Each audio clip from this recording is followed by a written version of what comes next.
혈압약은 한 번 먹기 시작하면 평생 먹어야 한다. 아마 한 번쯤 들어보셨을 겁니다. 결론부터 말씀드리면 사실이 아닙니다. 실제로 혈압약은 수면제와 달리 의존성이 전혀 없는 약물입니다. 생활습관 교정만으로 감량, 심지어 중단까지 가능합니다. 하지만 문제는 잘못된 방법으로 끊거나 부작용을 모른 채 복용하는 분들이 너무 많다는 겁니다. 오늘 이 영상 하나로 혈압약 부작용의 진짜 실체부터 내 상황에 맞는 올바른 복용 원칙까지 확실하게 정리해드리겠습니다. 혈압이 좀 높은 건데 약까지 먹어야 하나? 혹시 이런 생각 해보신 적 있으신가요? 많은 분들이 이렇게 생각하십니다. 혈압이 좀 높아도 별다른 증상이 없으니까요. 머리가 아프지도 않고 가슴이 답답하지도 않습니다. 그래서 방치합니다. 바로 이게 고혈압이 침묵의 살인자라고 불리는 이유입니다. 숫자로 보면 더 명확합니다. 2002년 란셋에 발표된 100만 명 대상 메타 분석에 따르면 수축기 혈압이 20만큼 올라갈 때마다 심혈관 사망 위험이 2배씩 증가합니다. 2배입니다. 증상은 없는데 위험은 2배가 되는 겁니다. 그런데 우리나라 상황은 어떨까요? 한국 성인의 고혈압 유병률은 약 28에서 30%입니다. 거의 3명 중 1명이 고혈압인 셈입니다. 더 큰 문제는 이 중 절반 정도만 혈압이 제대로 조절되고 있다는 겁니다. 하지만 반대로 생각하면 희망적인 수치도 있습니다. 2016년 란셋 메타 분석에 따르면 수축기 혈압을 10만큼만 낮춰도 뇌졸중 위험 27% 감소, 심부전 위험 28% 감소, 사망률 13% 감소라는 결과가 나왔습니다. 쉽게 말하면요, 혈압을 조금만 낮춰도 내 생명을 지키는데 큰 차이를 만들 수 있다는 뜻입니다. 고혈압은 안전벨트와 같습니다. 안 매도 당장은 아무 일 없습니다. 하지만 사고가 나는 순간 생사를 가릅니다. 혈압약도 마찬가지입니다. 지금 괜찮다고 느끼는 게 진짜 괜찮은 게 아닙니다. 그렇다면 혈압약은 몸에서 정확히 무슨 일을 하는 걸까요? 이걸 이해하셔야 부작용도 제대로 이해할 수 있습니다. 혈압약은 크게 5가지 계열이 있는데요. 어려운 약품명은 몰라도 됩니다. 원리만 아시면 충분합니다. 먼저 가장 많이 처방되는 약 중 하나, 혈관을 넓히는 약입니다. 쉽게 말하면요, 8차선 고속도로를 4차선으로 좁혀놓으면 차가 밀리잖아요. 이 약은 좁아진 도로를 다시 넓혀서 교통정체를 풀어주는 겁니다. 혈관이 넓어지니까 혈압이 내려가는 거죠. 두 번째는 혈관 수축 신호를 막는 약입니다. 우리 몸에는 혈관을 조이라는 신호를 보내는 물질이 있는데요. 이 약은 그 신호가 작동하지 못하게 막습니다. 쉽게 말하면요, 자물쇠에 열쇠가 꽂히지 못하게 미리 막아버리는 겁니다. 열쇠가 안 들어가니까 혈관이 조여지지 않는 거죠. 세 번째는 체액을 줄여주는 약입니다. 몸속 나트륨과 수분을 소변으로 빼내서 혈액량 자체를 줄여줍니다. 혈액량이 줄면 혈관에 가해지는 압력도 자연스럽게 낮아지는 원리입니다. 네 번째는 심장 박동을 천천히 뛰게 만드는 약입니다. 심장이 느리게 뛰면 한 번에 내보내는 혈액의 힘이 줄어들고 그만큼 혈압도 내려갑니다. 그런데 이 원리를 알면 부작용이 왜 생기는지도 바로 이해가 됩니다. 발이 붓는 이유, 기침이 나는 이유, 다 원인이 있습니다. 그리고 요즘 처방의 흐름도 달라졌습니다. 예전에는 한 가지 약을 고용량으로 썼는데요. 대한고혈압학회 2022년 진료지침에 따르면 최근에는 2-3가지 계열을 저용량으로 섞어서 한 알에 넣는 복합제 처방이 늘고 있습니다. 이렇게 하면 각각의 부작용은 줄이면서 혈압을 낮추는 효과는 오히려 높일 수 있습니다. 자, 이제 혈압약이 어떤 원리로 작동하는지 아셨습니다. 그러면 이 원리를 알고 나면 자연스럽게 풀리는 질문이 있습니다. 바로 많은 분들이 가장 걱정하시는 부작용입니다. 혈압약을 드시는 분들이 가장 많이 하시는 질문이 있습니다. 약 먹고 나서 발이 붓는데 이거 괜찮은 건가요? 결론부터 말씀드리겠습니다.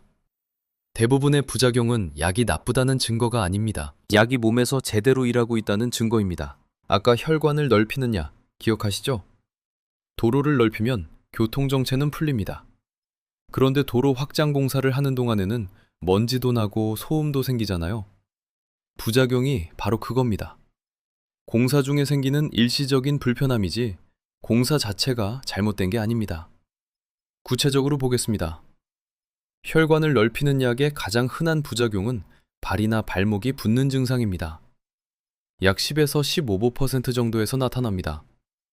혈관이 넓어지면서 생기는 자연스러운 반응이고 두통이나 얼굴이 화끈거리는 증상도 같은 원리입니다.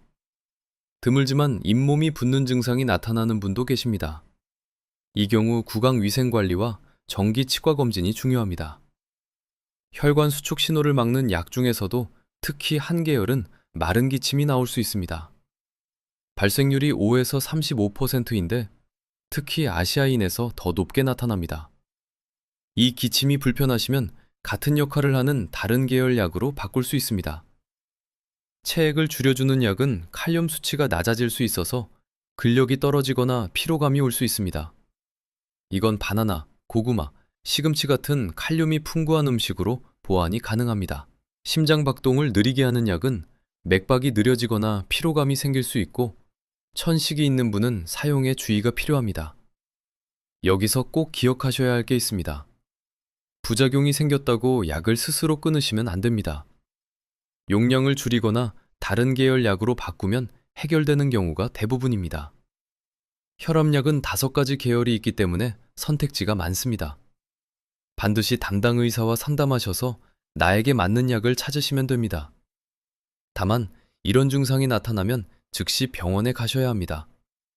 심한 어지러움과 함께 의식이 흐려지거나 실신할 것 같은 경우, 가슴 통증이 생긴 경우, 심박수가 비정상적으로 빨라지거나 느려지는 경우, 이 3가지는 도로 확장 공사의 먼지가 아니라 공사 현장의 안전 경고 등입니다. 절대 참고 넘기지 마십시오. 부작용도 알았고 원리도 알았습니다. 그렇다면 가장 많은 분들이 궁금해하시는 질문으로 가보겠습니다. 혈압약, 정말 평생 먹어야 하는 걸까요? 결론부터 말씀드리겠습니다. 혈압약은 수면제와 근본적으로 다릅니다. 수면제는 오래 먹으면 몸이 의존하게 되지만 혈압약에는 그런 의존성이 전혀 없습니다. 생활 습관을 바꿔서 혈압이 정상으로 돌아오면 담당 의사와 상담을 거쳐 약을 줄이거나 중단할 수 있습니다. 그런데 여기서 균형 잡힌 시각이 필요합니다. 특별한 원인 없이 생기는 고혈압, 전체의 90에서 95%를 차지하는 이 유형은 자연적으로 낫기가 어렵습니다. 나이가 들수록 혈관 탄력도 떨어집니다. 그래서 실제로 장기간 복용이 필요한 분들이 많은 것도 사실입니다. 그렇다면 진짜 기준은 뭘까요? 평생이냐 아니냐가 아닙니다. 내 혈압이 잘 조절되고 있느냐, 이것이 진짜 기준입니다. 쉽게 말하면요, 혈압약은 목발이 아닙니다. 안전벨트입니다. 목발은 다리가 나오면 버립니다. 하지만 안전벨트는 차를 타는 한매는 겁니다. 다만 안전벨트가 필요 없는 상황, 그러니까 생활습관 교정으로 혈압 자체가 정상이 되는 상황이 올 수도 있습니다. 반대로 절대 해서는 안 되는 것이 있습니다. 혈압이 좀 괜찮아졌다고 스스로 약을 끊는 겁니다. 갑자기 약을 중단하면 혈압이 오히려 더 뛰어오르는 반동성 고혈압이 올 수 있습니다. 2011년 미국 심장학회지에 실린 연구에 따르면 처방대로 약을 꾸준히 먹는 비율이 80% 미만인 환자들은 심혈관 사건 위험이 30에서 40%나 증가했습니다. 핵심을 정리하면 이렇습니다. 혈압약은 평생이 아닐 수 있습니다. 하지만 함부로 끊으면 안 됩니다. 그렇다면 당장 내가 할 수 있는 건 뭘까요? 혈압약을 제대로 먹으면서 동시에 약을 줄일 수 있는 구체적인 방법이 있습니다. 그래서 나는 지금 뭘 해야 하는가? 가장 실용적인 이야기를 해보겠습니다. 먼저 많은 분들이 실수하시는 상황입니다. 아침에 약 먹는 걸 깜빡했습니다. 점심때 생각났어요. 이때 어떻게 해야 할까요? 정답은 간단합니다. 생각난 그 순간 바로 드시면 됩니다. 단 한 가지 기준이 있습니다. 다음 복용 시간까지 12시간 이상 남아있으면 바로 드시고 12시간이 안 남았으면 그 회분은 건너뛰고 다음 시간에 정상적으로 한 알만 드시면 됩니다. 여기서 절대 하시면 안 되는 게 있습니다. 놓친 게 아까워서 2알을 한꺼번에 드시는 겁니다. 이건 정말 위험합니다. 혈압이 급격하게 떨어지면서 심한 어지러움, 심하면 실신까지 올 수 있습니다. 놓쳤으면 그냥 한 알만 드시면 됩니다. 절대로 두 알을 한 번에 드시면 안 됩니다. 그리고 혈관을 넓히는 약을 드시는 분들, 한 가지 꼭 기억하셔야 할 게 있습니다. 자몽주스입니다. 자몽주스가 이 약의 분해를 방해해서 혈중 농도가 과도하게 올라갈 수 있습니다. 쉽게 말하면요, 한 알을 먹었는데 몸에서는 두세 알을 먹은 것처럼 반응하는 겁니다. 혈압이 지나치게 떨어질 수 있으니 자몽주스는 피해 주십시오. 이뇨제를 드시는 분들은 마지막 약을 오후 6시 이전에 드시는 게 좋습니다. 이유는 단순합니다. 이뇨제는 수분을 빼는 약이기 때문에 늦게 드시면 밤새 화장실을 들락거리게 됩니다. 수면의 질이 떨어지면 혈압 관리에도 악영향을 줍니다. 혈압을 집에서 측정하시는 분들께 한 가지 팁을 드리겠습니다. 커피를 마시거나 담배를 피운 뒤에는 반드시 30분 이상 기다린 후 측정하셔야 합니다. 그리고 측정 직전에 5분간 가만히 앉아서 안정을 취하셔야 정확한 수치가 나옵니다. 이걸 모르고 측정하면 실제보다 높게 나와서 괜히 불안해지십니다. 자, 이제 가장 희망적인 이야기를 드리겠습니다. 생활 습관을 바꾸면 혈압약을 줄일 수 있다고 했죠? 구체적으로 얼마나 효과가 있는지 수치로 보여드리겠습니다.